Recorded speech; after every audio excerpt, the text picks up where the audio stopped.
Hey friends, thank you for being here tonight.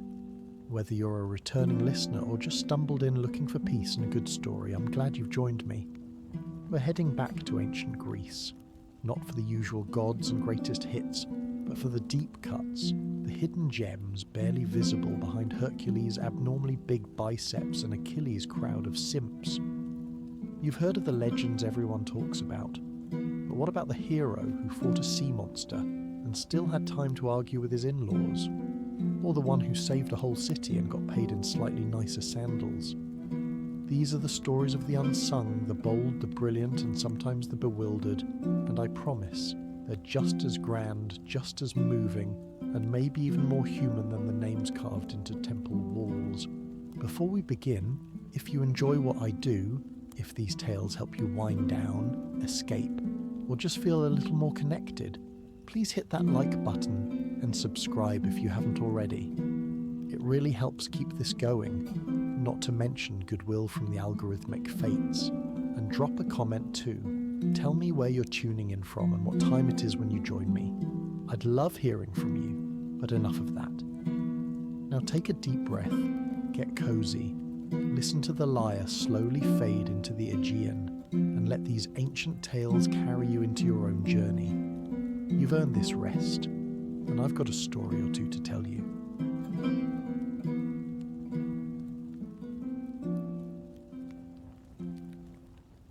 Did you know that ancient Greek ships, while not exactly known for their luxury, had an intricate system of navigation based largely on the stars?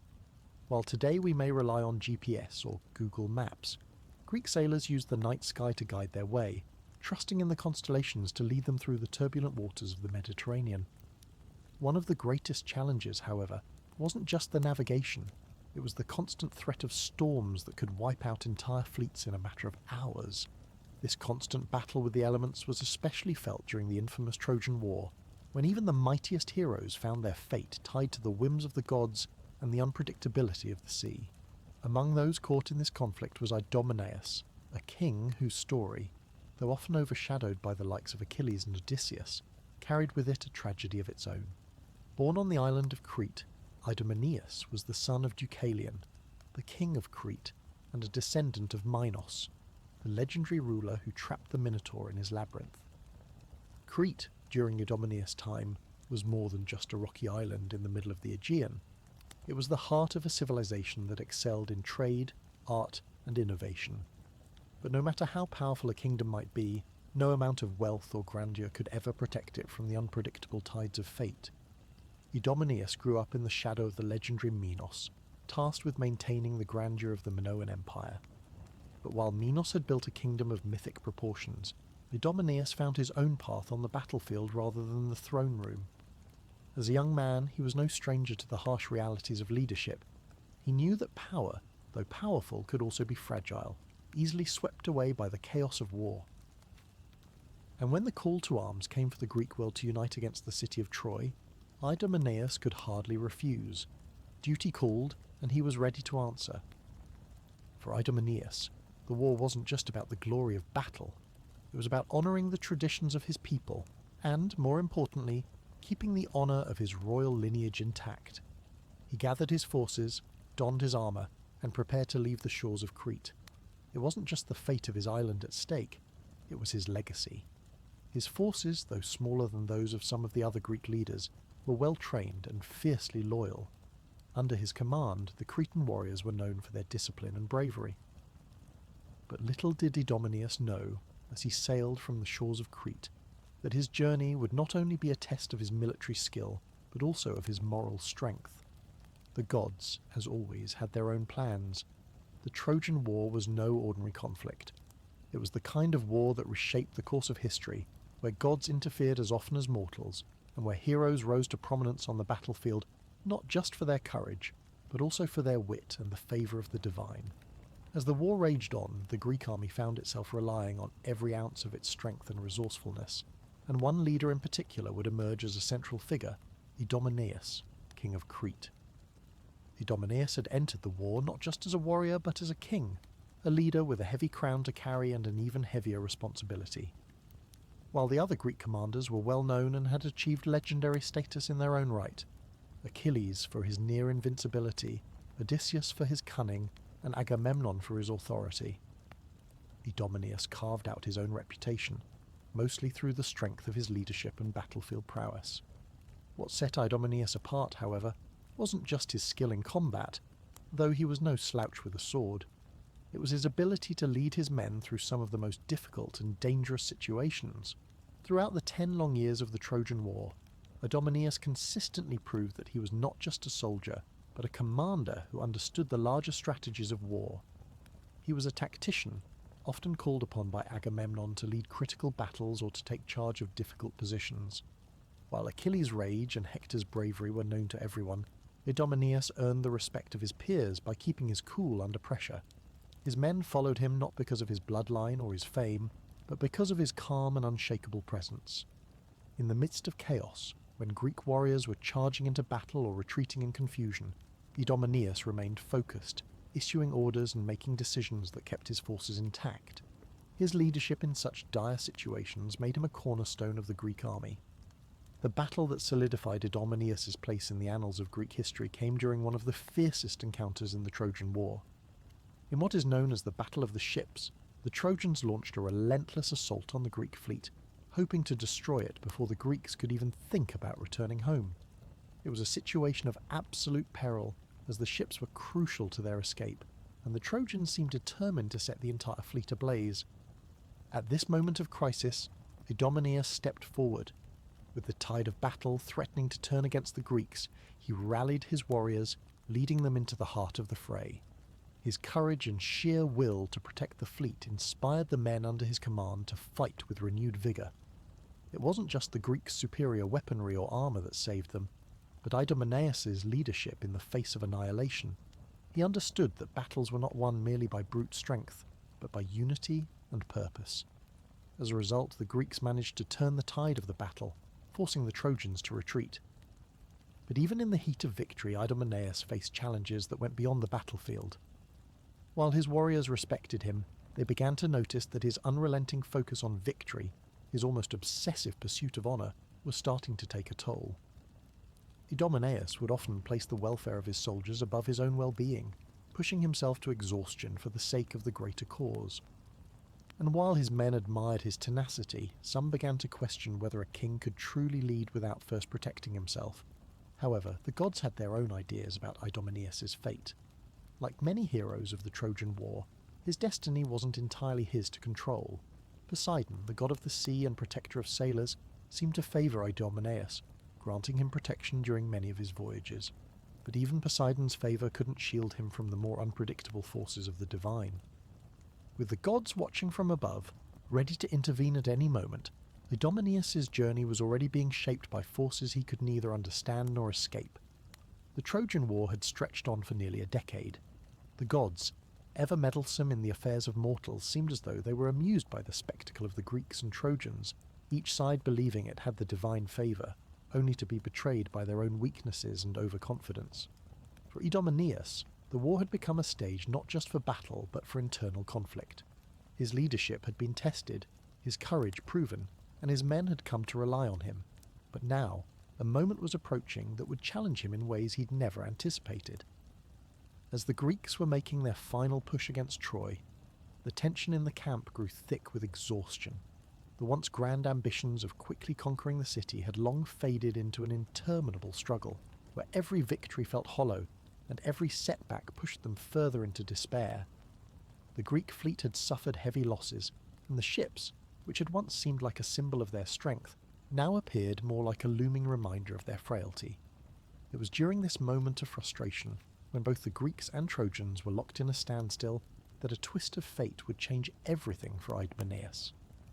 After a particularly grueling skirmish outside the city walls, Idomeneus found himself standing with Agamemnon, Odysseus, and several other commanders. The conversation was tense, the mood heavy with the burden of prolonged war. The question was simple but profound.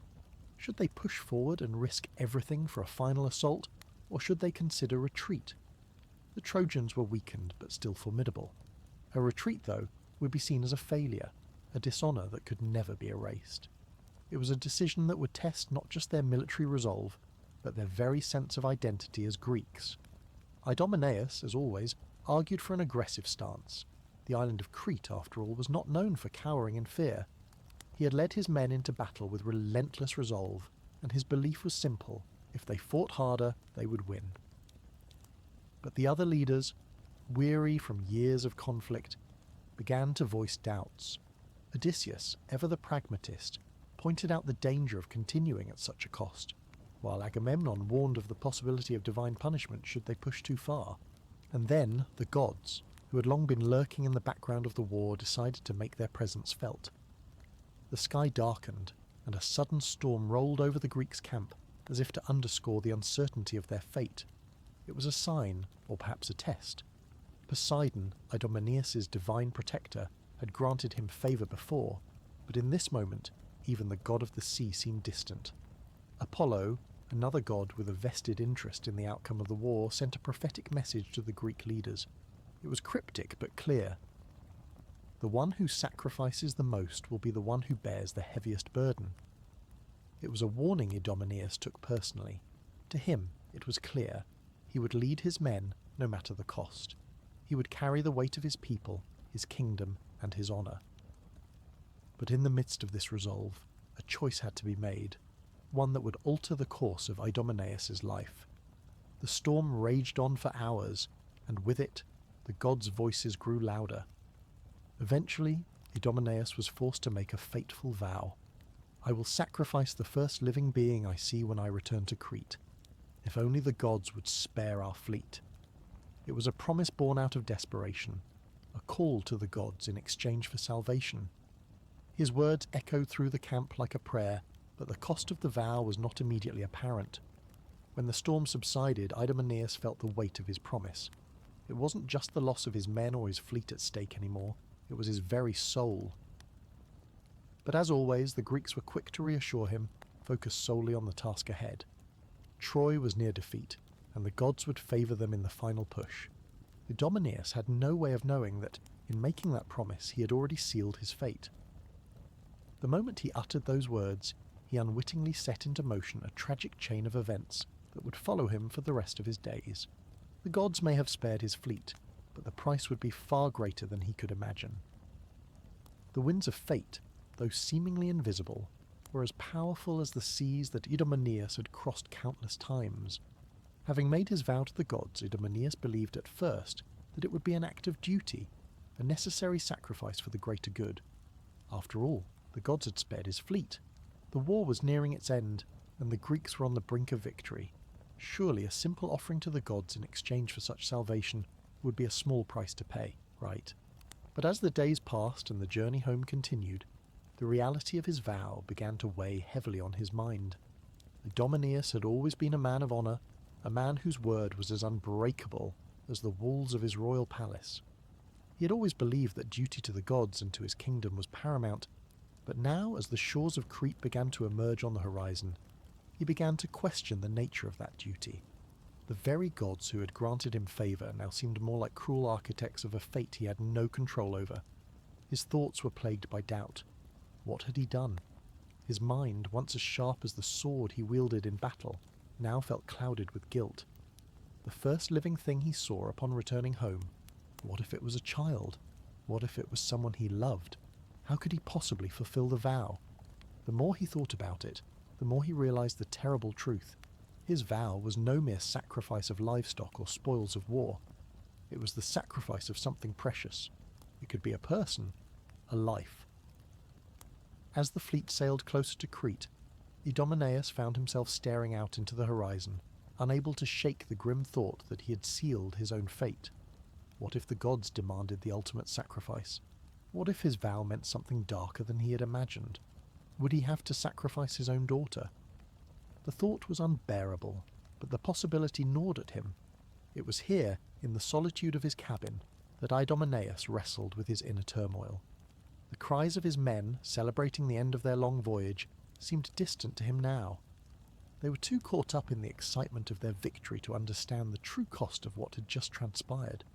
But Idomeneus knew the stakes. He had never been one to back down from a challenge, but this was different. This wasn't a challenge on the battlefield. This was a test of his very soul. His mind began to flash back to his days as a young prince, raised in the courts of Crete under the watchful eye of his father. He remembered the lessons of duty, of the importance of leadership. Duty before all else. He had been taught that from an early age. He had always been willing to sacrifice for the good of his people, but now the line between duty and personal loss seemed blurry. Could he really uphold his vow without sacrificing his humanity? Could he sacrifice his own flesh and blood for the sake of honour? The gods were fickle, unpredictable in their favour. One moment they bestowed blessings, the next curses. Idomeneus knew better than most that the gods did not care for mortal suffering. They cared only for their own whims. But could a man like him, one who had always acted with honour, choose to break such a solemn vow? He thought of his daughter, Hippodamia, the child he loved more than anything. Her laughter echoed in his mind, the sound of innocence he could not bear to tarnish. And yet, the gods had seen fit to test him. The sacrifice he had promised, once a simple gesture to ensure survival, had now become a nightmare. He had to choose, keep his word to the gods, or defy the very promise he had made. As the ship neared the harbour, the weight of his decision became unbearable. He could not face it. He could not betray his daughter, nor could he betray his kingdom by going back on his word. The tension in his heart was a tempest more violent than any storm he had weathered at sea. And so, as the fleet dropped anchor and the soldiers began to disembark, Idomeneus stood still, paralysed by his indecision. The world around him seemed to blur into a haze, his thoughts spiralling deeper into confusion. How could he make a choice? But in the end there would be no more time for hesitation. The moment would come, and Idomeneus would have to face it. The gods, as ever, would have their way. And though Idomeneus had always been a man of resolve, it was this moment, this choice, that would define the rest of his life. The shores of Crete had never seemed so distant, and yet the moment of reckoning was fast approaching. Idomeneus stood at the prow of his ship, staring at the land that was once his sanctuary. He had been to battlefields, faced enemies, and survived countless hardships, but none of it had prepared him for the cruel test that awaited him on these very shores. The first living thing he saw would have to be sacrificed, just as he had promised the gods in exchange for the survival of his fleet. As the ships docked, the men of Crete rushed to disembark, eager to return to their families, to the peace that had long eluded them. But for Idomeneus, the celebration felt hollow. The men rejoiced, but the king stood frozen in place, his feet as heavy as stone. He could feel the weight of his vow like a suffocating blanket, pressing down on him with an intensity that made it difficult to breathe. His mind raced with the images of his daughter, the sweet face of Hippodamia, the child he had sworn to protect. But the gods had demanded their price, and fate had already been set into motion. The promise had been made, and the moment of reckoning had come. Idomeneus's heart pounded as he stepped off the ship, his eyes scanning the shores, looking for the first living thing to cross his path. It was almost cruel how ordinary the world seemed in that moment. The sun was shining, the birds were singing, and the waves lapped gently against the shore, as if nature itself had no idea that the king was about to make a choice that would forever alter the course of his life. And then he saw her. Through the crowd of soldiers and villagers, the figure of Hippodamia emerged, her joyful face lighting up as she rushed toward him. Her laughter, once a comforting melody, now struck Idomeneus like a thunderclap. The first living thing he saw was his own daughter, the child he had promised to protect, the child whose love and devotion had been his guiding light through all the battles, all the struggles. Her eyes sparkled with excitement, unaware of the storm brewing in her father's heart. She reached out her arms to him, calling his name with the innocent trust only a child could have. "Father, you're home." For a moment, Idomeneus' resolve wavered. He looked at her, his beloved daughter, and felt an overwhelming rush of emotion. Love, guilt, and horror all mingled together. He wanted to run, to sweep her up in his arms and tell her everything was going to be okay. But in that instant, he was struck by the undeniable truth. He had made a vow to the gods. His word was the one thing he could not break. The gods had demanded a sacrifice, and he had no choice but to fulfill it. The weight of his duty, his honour, and his commitment to his people crushed him, and in that moment he understood the true cost of what he had promised. It wasn't just a sacrifice of life, It was the sacrifice of everything he held dear. Idomeneus knelt before Hippodamia, his hands trembling as he looked into her innocent eyes. "My dear child," he whispered, his voice choked with sorrow, "I have failed you, but the gods have spoken, and I must fulfill my vow." Before she could understand the full gravity of his words, before she could question the meaning of his grief, he raised his sword. The gods had demanded blood, and Idomeneus, in his blind obedience, delivered it. The world seemed to collapse around him in that moment. As the life drained from Hippodamia's eyes, Idomeneus felt as though a part of himself had died with her. The gods may have spared his fleet, but at what cost? He had fulfilled his vow, but in doing so, he had lost the very thing that made him human: his compassion, his love, his soul. The sound of the sacrifice echoed in the silent air, and the joyous celebration that had once filled the air turned into a haunting quiet. Idomeneus stood over his daughter's lifeless body, unable to comprehend the enormity of what he had done. His soldiers, who had cheered him as a leader and a hero, now looked at him with eyes full of fear and confusion.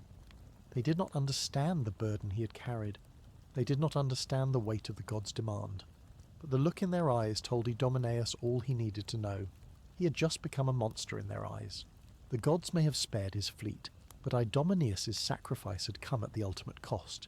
His kingdom, once a beacon of prosperity, was now tainted by the blood of the innocent.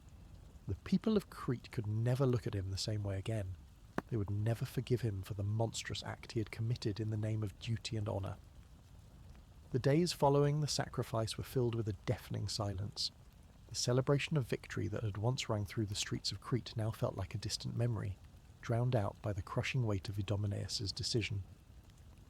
As the men of Crete returned to their homes, their families and their lives, the king remained alone in the palace, his heart heavy with the knowledge of what he had done. Idomeneus' once bright future, marked by his leadership in the Trojan War, had now become a shadow of its former self. His soldiers, once loyal and eager to follow his command, now avoided his gaze.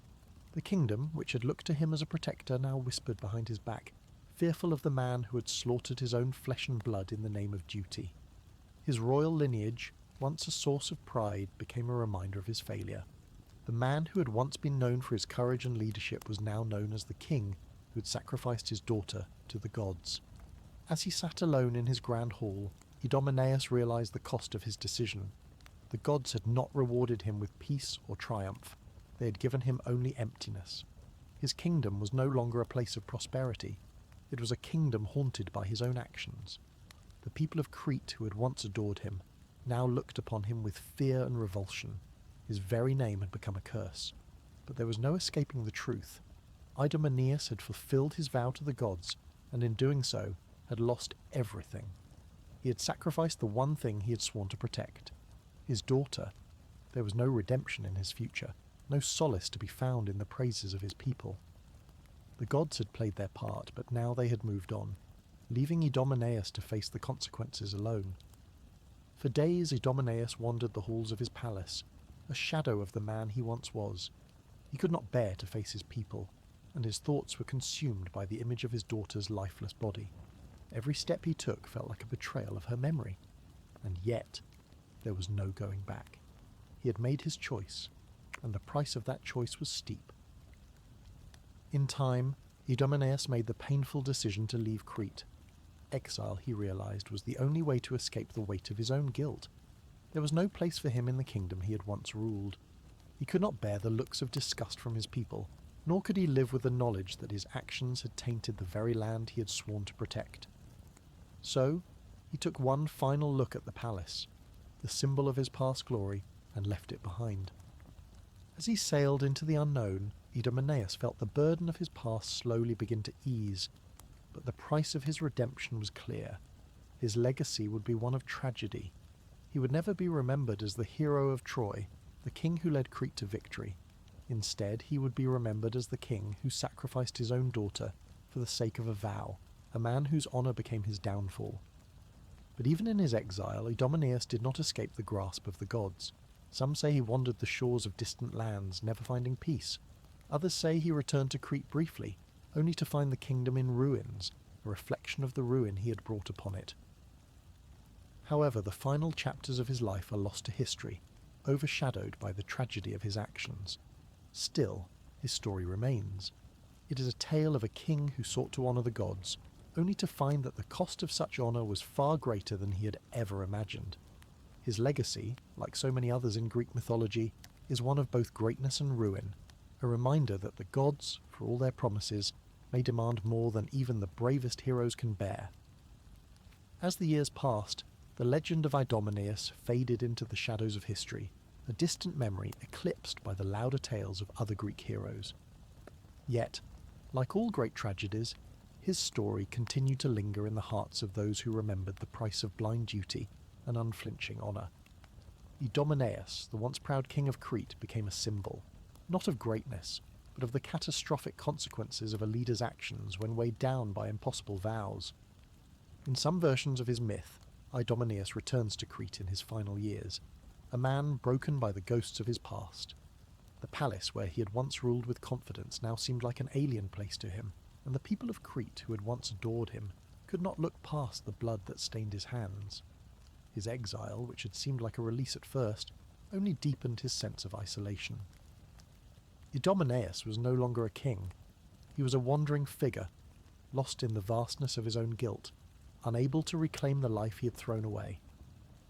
There are others who suggest a more poetic end, that Idomeneus sailed from Crete, never to return, wandering the seas in search of redemption that would never come. In this version, he becomes a tragic figure, a king whose own sense of honour had led him into a self-imposed exile, where the price of his actions remained with him to the very end. It is said that he lived out his final days in sorrow, contemplating the actions that had taken the most precious thing from him, his daughter, and that, in his solitude, he became a symbol of the human condition, the conflict between duty and love, the burden of sacrifice, and the cost of promises made in desperation. No matter how his final years are told, one thing is certain. Idomeneus' legacy remains one of loss, not glory. His name is not remembered as that of a heroic king who led his people to victory or even a wise ruler who brought prosperity to Crete. Instead, he is remembered as a man who was undone by his own sense of duty, a king who made the ultimate sacrifice only to lose his soul in the process. In the grand tapestry of Greek myth, where gods, heroes, and mortals intertwine, Idomeneus' story is a stark reminder of the fragility of even the mightiest men. His tragedy lies not in his battlefield victories, which were numerous, or his status as a leader among the Greeks. His tragedy lies in the depths of his moral struggle, in the hollow promises he made to the gods, and in the irrevocable loss he endured. The gods may have spared his fleet, but they did not spare his heart. His myth is often recounted as a cautionary tale for kings, warriors, and those who would risk their souls in the name of duty. It teaches that the pursuit of honour, when taken to extremes, can destroy everything one holds dear. Idomeneus, for all his courage and nobility, was a man who lost everything not in battle, but in the quiet corners of his conscience. And though the warriors who followed him may have looked to him for guidance, they would never forget the tragic price he paid for his commitment to the gods. Ultimately, Idomeneus' legacy is not one of grandeur, but one of caution. His name is etched not in the marble halls of glory, but in the ruins of his kingdom, the ruins of his heart. And as the centuries passed, his tale would remain a testament to the fragility of human nature, the tension between duty and love, and the unforgiving consequences of promises made in the heat of desperation. In the ancient Greek world, fate was not just some abstract idea. It was a literal divine mandate that could turn a perfectly ordinary day into a catastrophic disaster. For example, one moment you could be sipping a drink at a banquet, and the next you're dragged into a war that will last for years. Or like Protesilaus, you could be the first to set foot on the shores of Troy, and boom, you're the first to die. Talk about an underwhelming start to a legendary career. In the grand scheme of things, Protesilaus' destiny was sealed before he even knew it. Born in Phyllis, a rather peaceful, tranquil city, he was the son of Iphiclus and Anticlea, two people who probably didn't expect their son to become famous for any reason other than being a royal pain in the neck, as many young princes are. But fate, being the trickster it was, had other plans. Protesilaus had all the makings of a great hero. He was tall, strong, and most importantly, he had a burning sense of duty. Raised with the knowledge that honour was the highest pursuit in life, He dreamed of leading armies, winning battles, and of course, receiving a proper epic poem in his honour. Everyone loves a good ballad. But little did he know, his rise to glory would be cut tragically short by a prophecy that had been hanging over his head long before he stepped into his first pair of armour. You see, the gods, ever fond of meddling in mortal affairs, had decided that the first Greek soldier to step foot on the sands of Troy would die. It was a prophecy, a cosmic thank you from the gods to the Greeks for starting a war over a single woman. But it was a prophecy that Protesilaus, brave and eager as ever, could not escape. He didn't know this at the time, of course. If he had, maybe he would have kept his sandals firmly planted on the ship and avoided all that first-to-land nonsense. But no, duty called, and the warrior prince was ready to answer.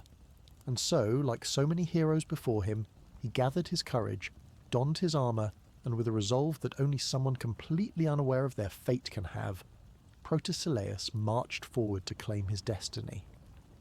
If there's one thing that the Greek army needed in the early days of the Trojan War, it was a little bit of enthusiasm. Sure, they had Achilles, who was always ready for a fight, and Odysseus, who could talk circles around anyone, even the gods probably. But Protesilaus brought something different to the table: boundless enthusiasm. If the Greeks were all standing around staring at the walls of Troy, debating their next move, Protesilaus was the one jumping up and down, saying, "What are we waiting for? Let's go." And go he did. While others stood around pondering strategies, Protesilaus decided that strategy was overrated. The moment the ships hit the Trojan shore, he was already there, leading the charge. No one told him that he would be the first to step onto Trojan soil. In fact, if he'd known about the prophecy, he might have thought, first to land? Well, there's a nice sense of honour to that, I suppose. But there was no time for hesitation. He was on a mission, and nothing, not even a pesky little thing like destiny, was going to slow him down. Protesilaus's first steps onto the beach were less about tactics and more about proving a point. The Trojans had held the gates of Troy for years, and the Greeks had been more than happy to sit and wait, thinking that Troy's walls were invincible. But Protesilaus was having none of that. It was as if he thought, well, someone's got to be the first, might as well be me. And there, amidst the sound of waves crashing, spears clashing, and the distant shouts of his fellow soldiers, Protesilaus was officially the first Greek warrior to make history. Just a small feat, right? As soon as his boots hit the ground, he drew his sword with a flourish and shouted a battle cry that was, quite frankly, a little over the top for such an early stage in the conflict. He charged straight into the heart of the battle, undeterred by the fact that he was probably about to face some of the fiercest warriors known to man. And yet, his courage was contagious. "For Protesilaus!" echoed across the battlefield as the Greek army followed his lead, charging into Troy's defences like they'd just received a pep talk from a motivational speaker. The Trojan defenders were initially caught off guard, not just by the ferocity of the attack, but by how completely reckless and enthusiastic Protesilaus seemed. Hector, watching from the walls, likely shook his head and muttered something like, "Is this guy seriously leading the charge?" He didn't even think this through. But that was the thing about Protesilaus. He wasn't the kind of guy who would wait for the perfect strategy. He saw an opportunity and he took it. The Trojans had never expected such a bold move. In their minds, the Greeks were all about slow, tactical manoeuvres. Protesilaus proved them wrong by charging headfirst into chaos, and chaos, he found, was certainly his element. Sword in hand, Protesilaus fought with the kind of wild abandon that made the Trojans rethink their entire strategy. It wasn't just his sword skills that were impressive. It was his refusal to show fear, his willingness to take the battle to the heart of Troy. He fought with such determination that even the gods would have to stop and take notice. Zeus, with all his godly wisdom, probably muttered something like, "This guy's too eager for his own good." While other warriors might have been calculating, waiting for the perfect moment, Protesilaus was charging forward, cutting down Trojan soldiers with a mix of ferocity and humour, shouting things like, "If you're going to die today, you might as well enjoy the view of my sword." His humour was infectious, lightening the mood of the otherwise grim conflict. Achilles might have been the intimidating one, and Odysseus the planner, but Protesilaus was the guy you wanted in the thick of it, making the impossible feel like a walk in the park. It wasn't just his fighting spirit that earned him fame, it was the way he led by example. His men were inspired by him. They weren't following orders, They were following a man who had no plan but to win, and that was good enough for them. "Follow him and survive," they whispered to each other, even as they charged forward. His bravery in battle became a rallying cry for the Greeks. His sword cleaved through the air, a symbol of the Greek will to win, no matter the odds. But while Protesilaus was tearing through the Trojan lines, the gods were watching with their usual mix of amusement and indifference. They knew better than anyone that the first to land would not live to see the victory. While Zeus and Apollo might have chuckled at Protesilaus' boundless enthusiasm, they also knew his fate was sealed. "Ah, Protesilaus," they might have said, "you're too eager. Fate's already claimed you, and there's nothing even your sword can do about it." His story, it seemed, was already written, and while Protesilaus might have been charging forward with all the zest of a hero who didn't yet know his end, his rise to prominence was just the beginning of the story that would become a legend not just of bravery and recklessness, but of fate, heroism, and the ultimate cost of war. As the Greeks continued their siege of Troy, each day seemed to blur into the next, the weight of war sinking deeper into the bones of every warrior. The Trojans, though fiercely resilient, were beginning to falter under the pressure. Their walls, seemingly impenetrable, began to show signs of wear. Yet, despite these gains, the war seemed endless, with no clear path to victory. For Protesilaus, however, the question of victory was no longer his primary concern. The time for strategy and leadership had passed. The moment he had long feared, the moment his prophecy foretold, was fast approaching. He had known, ever since he'd first set foot on the shores of Troy, that his fate had been sealed. No amount of courage or prowess on the battlefield could change the prophecy. He would die here, in Troy, the first Greek to fall. The thought haunted him, but it also galvanized him. Protesilaus believed that if he were to fall in battle, it would be with honor, leading his men, fighting to the bitter end. He had faced death countless times on the battlefield, yet this time there was no escaping it. Fate, that omnipotent force that had guided so many Greek heroes, now hovered over him, a dark cloud waiting to unleash its inevitable storm. The turning point came during a particularly fierce confrontation. The Greeks had launched a full-scale assault on the Trojan gates, desperate to break through after years of siege. As the battle raged on, Protesilaus found himself in the thick of it, fighting at the front lines with a ferocity that even his enemies admired. But the gods, whose interventions had shaped so much of the war, had other plans for him. It was in the heat of the fight, as Protesilaus cleaved through Trojan warriors, that he encountered Hector, the Trojan prince and greatest of the city's defenders. The two men, each a leader in his own right, locked eyes across the battlefield. Hector, a warrior renowned for his skill and bravery, was the embodiment of Trojan pride, and Protesilaus, for all his courage, knew that his fate was now intertwined with the man he had so often heard of in war stories and songs. Their encounter, inevitable as it was a clash of titans, two warriors with everything to lose. The battle slowed as the two men circled one another, their eyes locked in a silent understanding. The noise of the conflict seemed to fade around them, the world shrinking to just the two of them, facing each other in a moment that could not be avoided. Hector, ever the noble warrior, spoke first.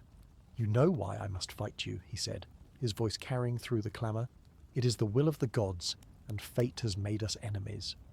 Protesilaus' heart thundered in his chest, not from fear, but from the weight of the moment. "It is not the gods that command me, Hector," Protesilaus replied, his voice steady though filled with a trace of sorrow. "It is my own honour, and it is my fate that has brought us here." The words hung in the air like the calm before a storm, and then the storm broke. They clashed, their swords ringing against each other with the sound of thunder, each blow sending shock waves through the ground. They fought with the intensity of men who knew that only one could walk away, that only one would survive the struggle. For a moment it seemed that Protesilaus might overcome Hector. His strikes were swift, his movements calculated, as though he were playing out his own death in slow motion. But fate, as always, would not be denied. Hector, with a warrior's instinct, seized his moment.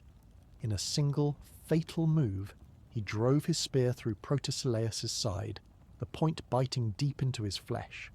The Greek hero staggered, his breath ragged, as he fell to the ground. It was a death he had known would come but could never truly prepare for. As the life drained from Protesilaus, he realized the truth of the prophecy. He would die here, the first Greek warrior to fall. But in that moment, as the world around him faded, he was not filled with regret. He had led his men, fought with honor, and had fulfilled his destiny. And though his death would not come with the grand fanfare of other heroes, it would come with something far more significant: the knowledge that he had made the ultimate sacrifice in the name of duty. The battle raged on around him, but for Protesilaus, it was over. His final breath was a quiet one, carried away by the winds of fate that had long ago determined his end. The death of Protesilaus struck the Greeks like a thunderbolt. His sacrifice, though foretold by the gods, left a profound void among the warriors who had come to rely on him. He had been the first to land on the shores of Troy, the first to charge into battle, and the first to fall. His death was not only the loss of a respected commander, it was the loss of a symbol. He had embodied the courage, the honour, and the sacrifice that defined Greek warriors, and now, with him gone, the very soul of the Greek army seemed to dim. In the wake of his death, the Greek camp was filled with a mournful silence. His comrades, men who had fought alongside him, who had admired his bravery, now struggled to find the words to express their grief. Achilles, ever the strong and stoic warrior, was one of the few who did not hide his sorrow. Though he was the mightiest of the Greeks, even he could not ignore the weight of Protesilaus' loss. A man like him should not have fallen so soon, Achilles said, his voice heavy with regret. He was the first among us, the first to charge, and the first to pay the price. For Achilles, the death of Protesilaus was more than just the loss of a comrade. It was a stark reminder that even the bravest men were not immune to fate. Protesilaus, like Achilles himself, had always lived by the sword, and now both of them stood on the precipice of a future that seemed uncertain, a future in which the gods could decide their fate at any moment. The grief in the camp was palpable, but it was also mixed with a deep sense of admiration for the fallen hero. Protesilaus had been the first to step onto the shores of Troy, and now he would be remembered as the first to fall. But in the eyes of the Greeks, his death would not be seen as a failure. It was a reminder of the ultimate sacrifice that war demanded. Still, for the leaders of the Greek forces, Protesilaus' death posed a difficult question. With such a great warrior lost, who would rise to take his place? There was no replacing a man who had led by example, a man who had inspired the Greeks to push forward against seemingly insurmountable odds. The loss of Protesilaus sent ripples through the leadership of the Greek army, causing a momentary pause in their advance toward Troy. In the quiet days that followed, Odysseus, always the strategist, gathered the leaders of the Greek forces to discuss their next steps. The mood was somber, but even in the face of such loss there was a need for action. "We mourn him," Odysseus said, "but we cannot afford to stop now. We must continue the fight. Protesilaus gave his life for this cause. Let that be our guide." Yet even as Odysseus spoke with determination, the truth was undeniable. The death of Protesilaus had altered the course of the war, at least in the hearts of the soldiers. The bond between the Greeks and the land they fought to conquer now felt more fragile. Their strength, once bolstered by the presence of so many mighty heroes, now felt more tenuous. On the Trojan side, the news of Protesilaus' death spread quickly, and it was met with mixed emotions. For Hector, it was the bitter taste of victory. Though he had struck the fatal blow, he could not help but feel a sense of sorrow for the warrior he had slain. In a way, Hector understood Protesilaus' sacrifice. He too was driven by duty, by the belief that his actions would bring glory to his people. But that was the curse of the battlefield. Even the noblest warriors were fated to fall.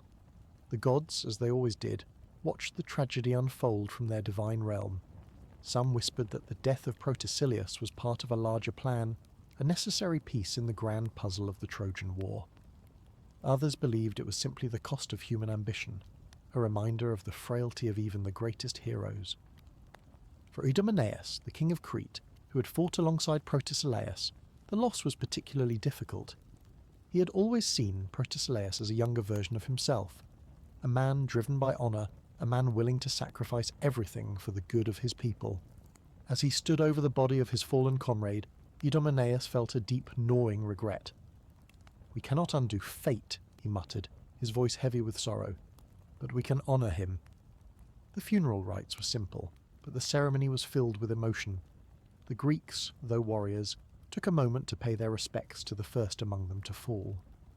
Protesilaus' name would be remembered in their songs, and his legacy would live on in their hearts. As for Protesilaus himself, his story was far from over. Though he had fallen in battle, his sacrifice would echo throughout the war, reminding the Greeks of the ultimate cost of their struggle. The gods may have taken him, but they could not erase the mark he had left on the hearts of those who had fought alongside him. The death of Protesilaus was but a single, fleeting moment in the grand tapestry of the Trojan War, but for the Greeks, it marked a turning point. The warriors who had fought alongside him, now without their guiding light, felt the weight of the war press down on them even more heavily. The loss of such a noble figure had shaken them to their core, but as the Greeks often did, they pressed on, driven by a sense of duty and the need to honour their fallen comrade. The Greek army, though devastated, rallied. Achilles, still filled with the rage that had fueled his earlier battles, took to the field with even greater fury. The Trojans, too, had felt the sting of Protesilaus' death, knowing that one of their fiercest enemies had been slain by their own hands. But the tide of the war was far from certain. In the midst of the ongoing struggle, the Greek gods, who had long watched over the war, began to intervene more directly. Zeus, who had long been aloof in his dealings with mortals, now began to take a more active role, guiding both the Greeks and Trojans in a seemingly never-ending battle of fate and will. And yet, as always in Greek mythology, the gods were as capricious as they were powerful. Despite the gods' interference, the war dragged on. The Greeks pushed forward with renewed intensity, spurred on by the memory of Protesilaus and the tragic cost of his death. His name became a rallying cry among the soldiers, for Protesilaus was heard in the ranks as the Greeks stormed the Trojan defences, each warrior fighting with the same intensity that had marked Protesilaus' short but glorious life. But it was not just the Greek warriors who felt the loss. Hector, the greatest of the Trojan warriors, was no longer fighting with the same vigour. His victory over Protesilaus, while significant, had cost him something too. He had killed a hero, a warrior of great honour.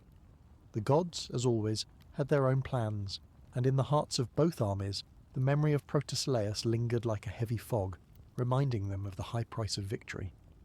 In one of the final clashes of the war, Achilles and Hector would meet on the battlefield, two men whose destinies were now irrevocably tied to the fate of Troy. The battle between them, though legendary, would forever carry the weight of the fallen heroes that had come before them. It was the culmination of years of bloodshed, a final showdown between the greatest champions of each side, but even as they fought, the memory of Protesilaus hung in the air. The warriors in their final moments understood that no matter the outcome, they were merely pawns in a game far bigger than themselves. The Trojan War would come to an end, as all wars do, with great loss and tragedy. The Greeks would eventually sack Troy, burning it to the ground. But the cost of that victory was staggering. The gods had exacted their price, and though the Greeks would return home, they would do so haunted by the ghosts of their comrades, the memories of the men they had lost along the way. For Protesilaus, the price of his sacrifice was his life, but his legacy would live on far beyond the walls of Troy. His name would be sung in the halls of Greek warriors, not just as the first to fall, but as the symbol of the price of duty, the man who had given everything for the glory of his people. As for the men who survived, the war left them forever changed. Achilles, Odysseus, and the others would return to their homes, but the ghosts of their comrades, of Protesilaus, would never truly leave them. The war had claimed them all in one way or another, and the cost of victory would be felt long after the battle ended. The Trojan War had ended in the flames of Troy, but the death of Protesilaus lingered like the smoke from the city's burning ruins. His sacrifice, the first life claimed by the war, was not one that would be easily forgotten. Though many warriors had died in the battle, none had embodied the same tragic heroism as Protesilaus. He was the first to step onto the soil of Troy, and he was the first to pay the price. As the Greeks returned to their homes, the myth of Protesilaus spread, carried by the songs of bards and the whispers of warriors. His death was not seen as a failure, but as the ultimate act of bravery, sacrificing everything for his people and his duty. The Greeks, in their victorious return, could not forget the cost of their triumph, and the memory of Protesilaus served as a grim reminder of the price of war. But while his comrades moved on, Protesilaus' story remained a haunting one. In Phyllis, his hometown, a memorial was erected in his honour. The people of Crete, who had once feared for the fate of their king, now revered him as a martyr, a symbol of everything that had been lost in the war. His name was inscribed on the walls of temples and palaces, a tribute to the first among the Greeks to die for the cause. His legacy became a part of the very fabric of their history, a story of honour, of sacrifice, and of the uncontrollable forces of fate. In time, the Trojan War faded from the memory of the living, its warriors becoming legends rather than men. Protesilaus, though, was not forgotten. The first Greek to fall had become more than just a casualty of battle. He had become a symbol of the war's greater cost. His name lived on in the epics that followed, sung by the poets who chronicled the deeds of the great heroes. But even as his legacy was celebrated, the gods continued to play their part. Hera and Zeus, ever watchful over the lives of men, ensured that the memory of Protesilaus would not fade. The gods, for all their intervention, did not take sides in the mortal realm. They simply watched as men made their choices and paid the price. Protesilaus had fulfilled his destiny, and though he had been a hero in life, it was in death that his true power as a symbol was realized. His name became synonymous with sacrifice, not just for glory but for a greater cause. In the years that followed, Achilles, Odysseus, and the other Greek heroes would be honored, but Protesilaus' death remained a solemn reminder that even the mightiest warriors had their limits. His death taught them that there was no glory without sacrifice and no victory without loss. The gods might decide who would live and who would die, but it was the mortals who paid the price. Protesilaus' story became a cornerstone of Greek myth, a tale told not just to celebrate the bravery of heroes, but to remind future generations of the cost of war. His legacy was that of the first sacrifice, the first to fall for the cause, but also the first to embody the ideals that would shape future heroes: duty, courage, and the acceptance of fate. As the years passed, the grand epics of the Trojan War gave way to a quieter, more sombre remembrance of its fallen heroes. The songs of the great battles eventually grew quieter. The cheers of victory faded into the whispers of those who had lived through the horrors.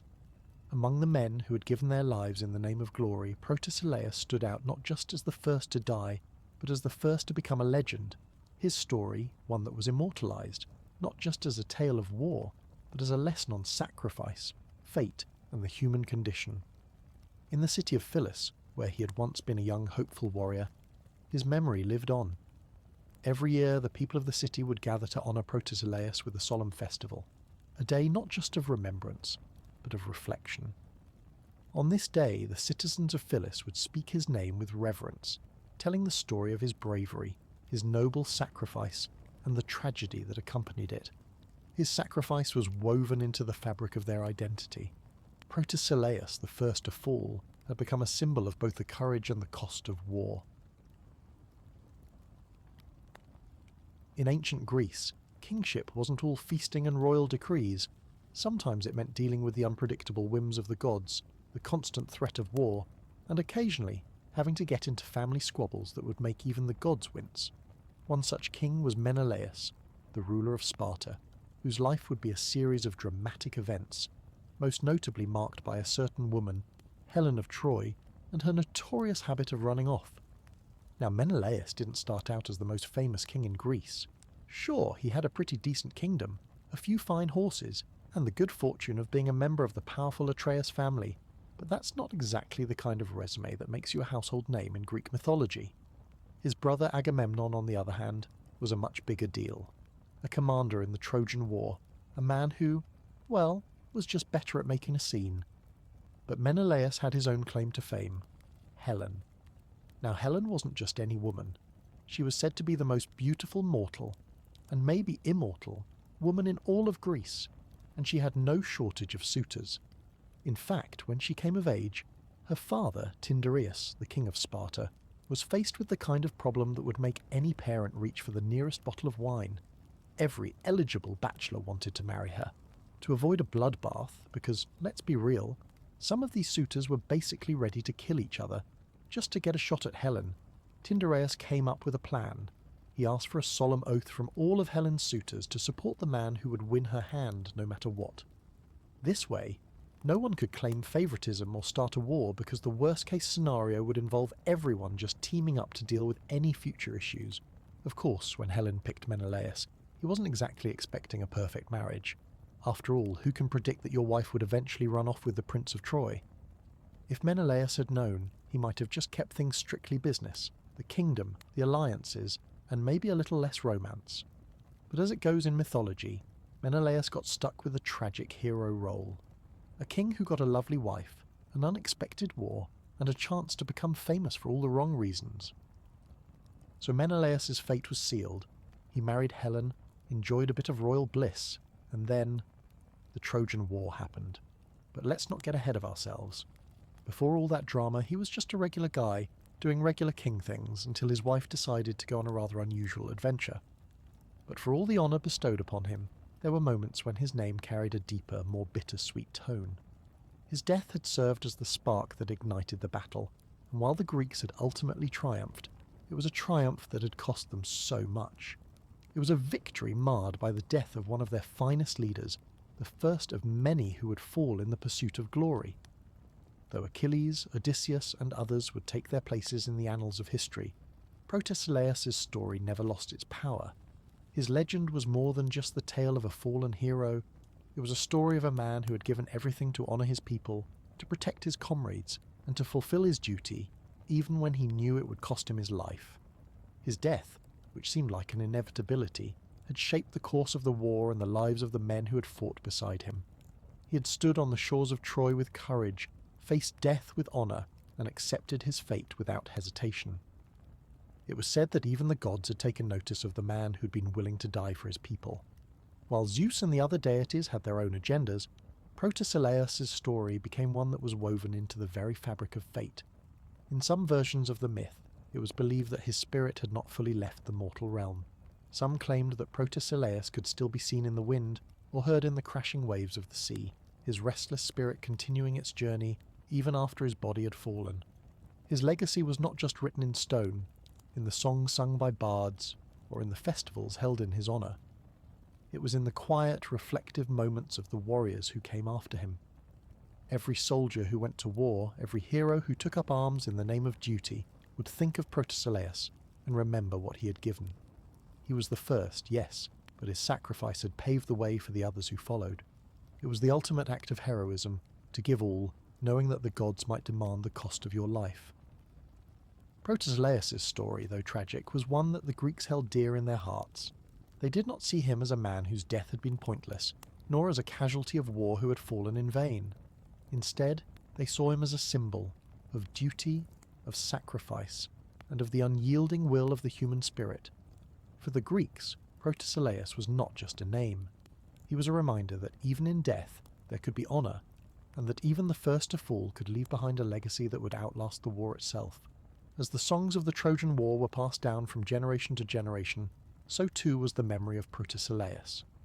His sacrifice was enshrined not only in the history of Greece, but in the very hearts of those who remembered him. And though the passage of time would obscure the faces of many heroes, Protesilaus remained eternal. His story, a testament to the unyielding courage of those who fight for honour, even when the price is their life. So here's the thing about marrying the most beautiful woman in the world. It's a double-edged sword. On the one hand, you're the man who gets to say, yes, this is my wife, Helen, the one with the face that launched 1,000 ships, which is cool at parties. On the other hand, it means you'll be dealing with a whole lot of people who are either jealous, desperate, or just plain confused about why you managed to pull that off in the first place. At first, Menelaus and Helen enjoyed a nice, peaceful reign over Sparta, and for a while, it seemed like they had the perfect royal marriage. They had everything: wealth, a beautiful palace, even a few children to boot. But as is often the case in Greek mythology, things were not destined to stay quiet for long. Enter Paris, Prince of Troy, who, as the gods would have it, had his own thoughts about Helen's beauty. Now Paris wasn't a bad guy, just a little bit misguided. He was charming, sure, but also a little like the guy at the party who makes way too many flirty comments and then wonders why everyone gets uncomfortable. In this case, Paris had a rather divine reason for thinking he could get away with it. Aphrodite, the goddess of love herself, had promised him Helen's love in exchange for a rather dubious favour. You see, Paris had been asked to judge a beauty contest between three goddesses, because gods in Greek mythology just can't have enough drama, and naturally he picked Aphrodite, whose reward was to offer him the love of the most desirable woman in the world, Helen. Well, Paris, being Paris, decided to take her up on the offer. He waltzed into Sparta, laid on the charm, and before you could say blatant betrayal, Helen decided to leave her husband and run off to Troy with him. Talk about a whirlwind romance, right? Now Menelaus, for all his kingly duties, was no fool. He might have been blindsided by the whole thing, but he wasn't about to let a prince from Troy just waltz in and steal his wife, especially not after all the work he'd put into marrying her in the first place. So, after the shock wore off and he took a minute to collect his dignity, Menelaus did what any furious king would do. He called upon the oath of the suitors. Remember that little oath Menelaus' father-in-law Tyndareus made all of Helen's suitors swear? Yeah, the one where they vowed to support Helen's chosen husband against anyone who tried to steal her. Well, Menelaus, now feeling thoroughly betrayed, sent out a summons to all the suitors saying, "Hey, remember that oath you swore to defend my honour? Well, I'm going to need you to back me up on this one." And as you might imagine, Odysseus, Agamemnon, Ajax, and a bunch of other major Greek figures gathered together, all for one thing: to get Helen back and burn Troy to the ground. It was a messy, dramatic situation, but it was exactly the kind of thing that Greek heroes were built for. The Trojan War was on. But Menelaus, as king, and the man at the centre of this war, had his own role to play. He wasn't just sitting on the sidelines like some royal figurehead. He led his forces into battle, taking part in major clashes and earning the respect of his fellow warriors. The man who had once been overshadowed by his more famous brother, Agamemnon, now found himself thrust into the limelight, battling not only for his wife's honour, but for the very survival of his kingdom. If there was one thing Menelaus didn't mind, it was proving his worth when the chips were down. Though he wasn't quite as gifted in battle as the likes of Achilles or Diomedes, Menelaus showed his mettle on the battlefield. He fought with determination and courage, though perhaps with slightly more self-preservation than some of his more reckless companions. His leadership was solid, but he wasn't the type to charge headlong into danger without thinking, which, let's be honest, probably saved him a few times. His key moment in the war came during the duel between him and Paris, which was one of the most iconic and dramatic parts of the war. After a tense standoff, the two men faced off in single combat. But as we all know from mythology, when it comes to Paris, things rarely go according to plan. The duel ended in a godly intervention, with Aphrodite swooping in to save Paris at the last moment, whisking him away to safety. Menelaus was furious, but he was also a realist. He knew that in the world of gods, mortals were often pawns in a much bigger game. Menelaus had seen war before. He was no stranger to bloodshed and strategy. But as the Trojan War stretched on year after year, something began to shift inside him. He had been driven by the desire to retrieve his wife, to restore his honour, and to lead the Greeks to victory. But the longer the war dragged on, the more he began to wonder if the prize, Helen, was really worth the price he was paying.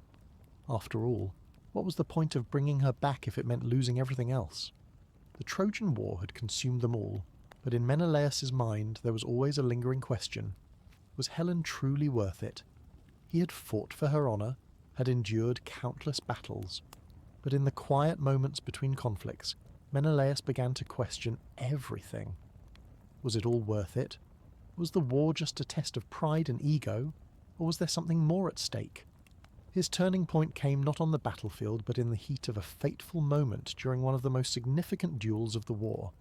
It happened during a period of heightened tension, when the Greeks were struggling to breach Troy's towering walls. The gods, who had always been spectators of mortal conflict, were now more involved than ever. Ares, the god of war, took an interest in the conflict, and his divine influence played a part in the bloodshed. In the chaos of one battle, as Menelaus fought valiantly, he found himself face to face with Hector, the Trojan prince. Hector, who had already slain several prominent Greek warriors, was a force to be reckoned with. This was the turning point Menelaus had been waiting for, a chance to finally face the man who had killed so many of his comrades and lay the groundwork for the eventual Greek victory.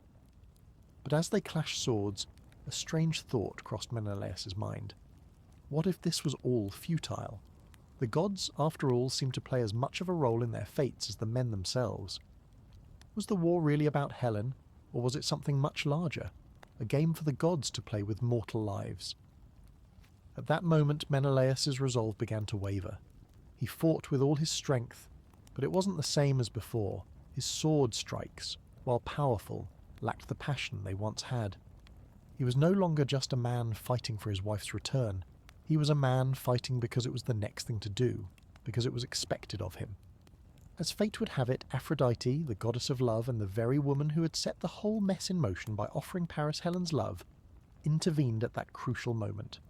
She appeared out of nowhere, pulling Paris away from the battlefield before Menelaus could strike the fatal blow. Menelaus stood there, sword raised, staring at the empty spot where his enemy had been. The gods had once again meddled in his life, and he could do nothing to change it. In that split second, Menelaus realized that his fight was no longer just with the Trojans. It was with the very gods themselves, with the fate they imposed upon him. Helen, the woman who had started this war, was no longer the central point of his fury. The war had become about proving something, not to the Trojans or to Helen, but to the gods themselves. Menelaus was caught in the middle of a cosmic game, and he began to wonder if there was any real honour to be gained at all. In the aftermath of the duel, the Greeks were victorious in their campaign, but Menelaus couldn't shake the feeling that something had shifted within him. He was no longer the eager man who had charged into battle with relentless zeal. The wars of his past, wars driven by pride and a desire for glory, felt like distant memories. He had lost something along the way, and he knew it wasn't just the lives of the men who had died in battle. It was his sense of purpose. The hero's journey, which had seemed so clear when he began, had become muddled, and he began to question the very things that had once motivated him. For Menelaus, this turning point marked the shift from a man who fought for honour and duty to a man who fought simply because it was expected of him. He would continue to lead, continue to fight, but he no longer fought for a cause that felt real to him. He was now just another player in the gods' game, another piece in the ever-turning wheel of fate. After the duel with Paris and the divine interference that thwarted his victory, Menelaus found himself at a crossroads, both as a warrior and as a king. The war had dragged on for so long, and the gods seemed more and more like fickle spectators, pulling strings to ensure that the Greeks and Trojans remained locked in their deadly dance. For Menelaus, the question of what he was truly fighting for became impossible to ignore. With each passing day, the weight of the war grew heavier. The gods, who had once seemed to guide him with divine purpose, now felt more like tormentors. He wasn't simply fighting for Helen anymore. He was fighting to prove something. To the gods, to his fellow warriors, and most of all to himself. But in doing so, he had lost sight of the very reasons he had once gone to war. In his quieter moments, far from the clamour of battle, Menelaus would find himself walking the walls of the Greek camp, lost in thought. The sound of his footsteps was a stark contrast to the chaos of the war around him. What had he gained? The riches of Troy, the glory, the honour, all these things seemed to fade in significance with every step he took toward the inevitable conclusion of the war. What would be left when the dust settled? Would it be worth it? Helen, who had once been the symbol of his victory, had now become a reminder of the futility of it all. Was she truly worth it? In the beginning, he had fought for love, for honour, and for the restoration of his marriage. But as the years of war turned into endless conflict, Menelaus realized something deeply troubling. He had lost himself in the fight. The constant battles, the endless victories and defeats, had transformed him into something he didn't recognize. Was this what he had been promised? The glory of kingship, the triumph of war? Was it worth all the lives that had been lost? One evening, after a particularly brutal day of fighting, Menelaus found himself once again in his tent, staring at his reflection in a bronze shield. The same reflection that had once seemed so proud now seemed weary, as if he had aged years within just a few months. He ran his fingers across the edge of his armour, feeling the weight of his responsibility. "What have I become?" he whispered to himself. Helen entered the tent quietly, her presence startling him for a moment. He had not expected her, though perhaps, after everything they had been through, they had both come to understand that they were bound together by more than just love. They were tied by something darker, fate, duty, and the unrelenting march of time. She looked at him, sensing the turmoil in his eyes. "Menelaus," she said softly, "you have given everything to this war. But does it still make sense to you? All these years, all these battles, what are we fighting for now?" Her question was like a cold breeze sweeping through the tent, but it was a question he had been asking himself in the silence of his mind for so long. What was the point? For a long moment Menelaus didn't answer. He only looked at her, his gaze heavy with the burden of everything they had lost. "I thought I was fighting for us, for you, for Sparta, but now it feels like I'm fighting to hold on to a version of myself that's slipping away." Helen stepped closer, placing a hand on his shoulder. "I am sorry, Menelaus," she said, her voice full of both regret and sympathy. "I never meant for this, but what's done is done. We can't go back." Menelaus closed his eyes, overwhelmed by the truth in her words. The gods had made their will known, and the war, though it would eventually end, had taken a far greater toll on him than he had ever expected. His internal struggle was no longer about winning or losing the war. It was about finding himself again, about reclaiming the man he had been before all of this had started. The war was not just a battle of armies, it had become a battle of the soul. Menelaus had always prided himself on his strength, his resolve, but now, in the quiet of that moment, he wondered if he had been wrong all along. Had he really been fighting for honour, for glory, or had he been simply trying to prove something to the gods, to his warriors, and most painfully to himself? As the war continued to rage, Menelaus knew that he would continue to fight. After all, the war was far from over, but now there was something deeper at play. He would face whatever challenges remained with the knowledge that victory, when it came, would not be his alone to claim. It would belong to all those who had fought, suffered, and sacrificed. And yet, despite all the pain and confusion, a small voice in Menelaus's heart told him that perhaps there was something worth fighting for after all, something beyond glory, beyond pride, beyond even Helen. It was the pursuit of peace. It was the hope that one day the endless cycle of war would end, and that maybe, just maybe, he could find himself once more. The war had raged on for what seemed like an eternity. The Trojan War, in all its glory and gore, had drained the spirits of even the greatest heroes.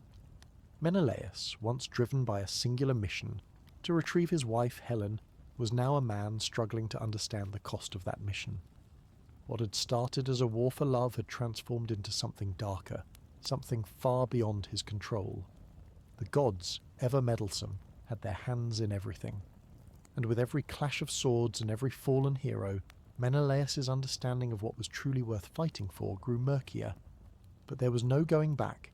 Even if his personal conflict clouded his mind, his responsibilities as a king, as a warrior, still held firm. Troy had to fall, and Helen, well, she had to be returned. After all, he couldn't just leave her with Paris and the Trojans, could he? Though he now questioned the ultimate meaning of it all, duty called. Menelaus, despite his inner turmoil, knew there was still a war to be won. It was in the final, pivotal moments of the war when Menelaus truly realized the weight of his own hero's journey. The gods, who had been toying with the fates of mortals, were now more involved than ever.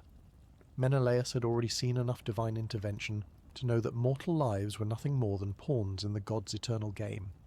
Yet, as the war neared its climax, Menelaus found himself standing in the midst of a battlefield that was no longer about triumph or glory. It was about survival, for his men, for his people, and for the very soul of his kingdom. During one of the most decisive moments of the war, Menelaus led his men into the final assault on the walls of Troy. This was it, the last stand. The gates of Troy had been breached, the Greeks were closing in, and victory was within reach. But even as Menelaus stood at the front of his forces, leading the charge with the same tenacity that had marked his rise to prominence, the weight of the war threatened to crush him. Achilles, now battling at the heart of the conflict, had taken the forefront in the most brutal skirmishes. Menelaus, however, was no longer a man focused solely on winning. He had fought for so long, driven by pride, duty, and the hope of seeing Helen restored to him. But with each victory, the more he realized that nothing would ever truly be the same. In the chaos of the final battle, as the Greeks pressed forward, Menelaus's thoughts turned not to Helen, not to Troy, but to the warriors who had fallen at his side. Diomedes, Ajax, Patroclus, and countless others, men who had given their lives for the cause, had all died in the name of this senseless war. What would their deaths mean if they weren't part of a greater plan? Menelaus wondered. It was in the heat of the battle that Menelaus encountered Hector, the Trojan prince, who had already become a legend in his own right. Hector, though a fierce and noble warrior, was not the man he had once been. His own internal struggles mirrored Menelaus's. He had fought for the defence of his people, but at what cost? As the two men met on the battlefield for one final confrontation, Menelaus understood the true weight of their actions. Both of them were mere figures in the game of the gods, struggling to find meaning in a conflict they never truly controlled. Their battle was brief, but brutal. Menelaus fought with the fierce resolve of a man who had nothing left to lose, but Hector, though valiant, was exhausted from years of war. When the duel ended, Menelaus stood victorious, but he did not feel the elation he had once imagined would accompany such a victory. Instead, there was only a grim understanding that he had taken another man's life. And for what? For a war that seemed to have no end, for a wife whose value seemed less certain with each passing day. Is this worth it? Menelaus thought, his gaze falling on Hector's body. The answer was as unclear as it had ever been. Though the Greeks would eventually sack Troy and claim victory, the toll of the war had changed Menelaus forever. His internal battle, which had been raging throughout the conflict, had reached its climax. He had fought for honour, for love, for duty, but in the end it was the weight of the lives lost that haunted him most. As the gates of Troy fell and the spoils of victory were gathered, Menelaus found himself alone amidst the ruins. His brother Agamemnon, ever the ambitious leader, revelled in the victory, but Menelaus could not join in the celebration. He had won, yes, but at what cost? His wife, Helen, whom he had so desperately fought for, was now his, yet the joy of their reunion felt hollow. What had he truly achieved? The war was over. Troy had fallen and the Greeks had won, at least in the sense that they had captured the city, taken its treasures, and managed to return home. But the victory felt less like triumph and more like a heavy sigh. Menelaus, like many of the returning warriors, had paid the price for that victory, not just in the lives of comrades lost, but in the very nature of his soul. Helen, who had once been the source of his greatest love, was now the symbol of his greatest frustration. They were reunited, yes, but there was no joy in that reunion. Menelaus had fought for her, had endured the endless years of bloodshed and heartache, only to realize that in doing so, he had lost so much of himself. She was no longer the dazzling, unattainable beauty that had started the war. She was simply the woman he had once loved, now forever entwined with the cost of all that they had endured. As Menelaus and Helen sailed back to Sparta, the journey was silent. The royal couple, once the talk of every banquet and the subject of countless songs, now had little to say to each other. Menelaus, though happy to return to his kingdom, could not shake the feeling that the war had taken more than just his warriors. It had taken his peace of mind. Upon their return to Sparta, Menelaus was hailed as a hero, but he didn't feel like one. He was welcomed by his people, who celebrated the fall of Troy and the return of their king, but to Menelaus the cheers felt distant, hollow. Helen, though a reminder of the past, was also a constant reminder of the war's tragic cost. As much as he loved her, he now realized that her beauty and the war it caused were far less important than the peace he had lost along the way. As Menelaus tried to return to his royal duties, he found that he couldn't escape the weight of the war. It followed him like a shadow, and no amount of feasts, victories, or royal titles could free him from the burden of his memories. He found himself often staring out at the sea, wondering if there was anything left to achieve. The gods, who had played their part in the war, had moved on. But Menelaus was left to grapple with the questions that had plagued him from the moment the war had begun. What was the cost of his victory? Was it worth it to fight for Helen, to sacrifice so much, only to return to a kingdom that felt emptier than when he had left? The people of Sparta hailed him as a hero. but he couldn't shake the feeling that he had lost something far more valuable than he had gained. His army had returned victorious, but his heart felt like it had been left behind on the battlefield. Years passed, and Menelaus ruled Sparta with the same fairness and skill that had marked his reign before the war. But the kingdom felt different. The glory of his military achievements had faded, and in its place was a quiet, gnawing melancholy. He had done what was expected of him. He had fought for his kingdom, his honour, and his wife. But in the end, what had he truly achieved? His kingdom was intact, but the price was steep. His people had celebrated the fall of Troy, but Menelaus knew that no amount of gold or glory could replace what he had lost.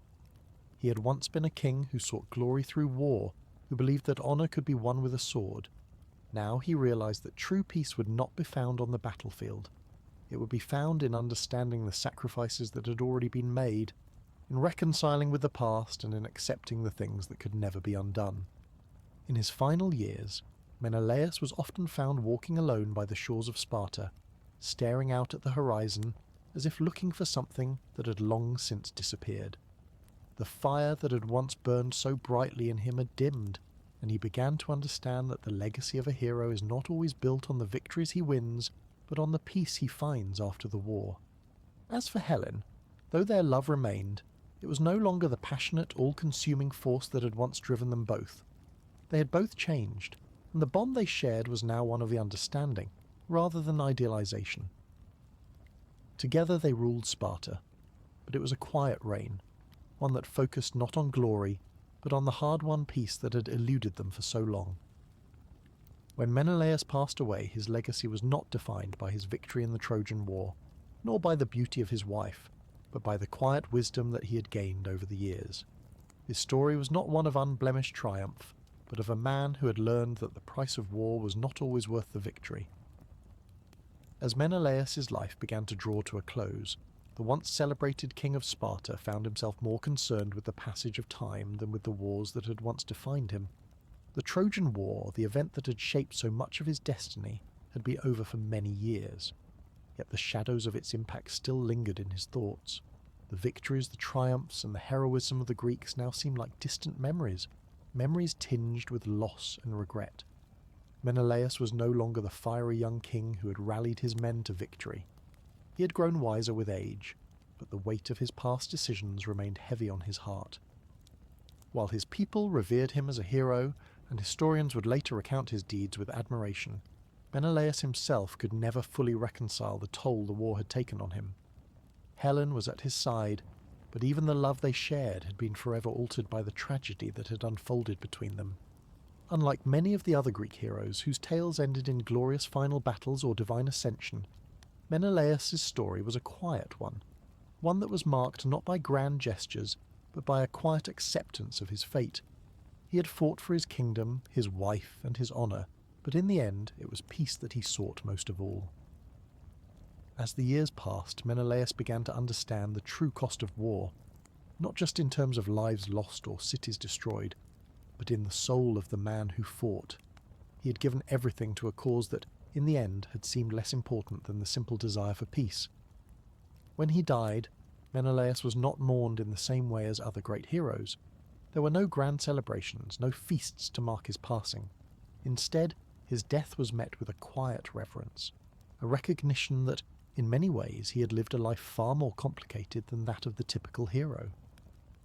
Menelaus was remembered as a man who had fought for his kingdom, for his wife, and for his honour, but also as a man who had learned the true meaning of the loss. His legacy was not one of triumph, but of understanding. He had lived through the fire of war and emerged on the other side, not with more glory, but with a deeper understanding of its futility. In the end, Menelaus's legacy was that of a man who had survived the Trojan War, not by slaying monsters or claiming ultimate victory, but by bearing the burden of leadership, by confronting his doubts, and by finding a path to peace in a world that seemed forever at war. He became a symbol, not of the unblemished hero, but of the warrior who had fought not just for victory, but for the understanding that peace was the true prize. As for Helen, she remained by his side in the years that followed. Their relationship, though complex and altered by the events of the war, was one of mutual understanding. Menelaus and Helen both survivors of the same war came to understand each other in a way that transcended love or betrayal. They had both been caught in the tides of fate, and had seen firsthand the devastating consequences of the gods' whims. Their final years together were spent not in glory, but in reflection, reflecting on what had been lost, but also on what they had gained. The story of Menelaus and Helen, as tragic and complicated as it was, would endure in the annals of myth. But it was no longer just a tale of a king who fought for his wife. It was a tale of a man who fought for peace, who lived through the destruction of everything he held dear, and who in the end came to understand that some battles, no matter how hard you fight, cannot be won by force alone.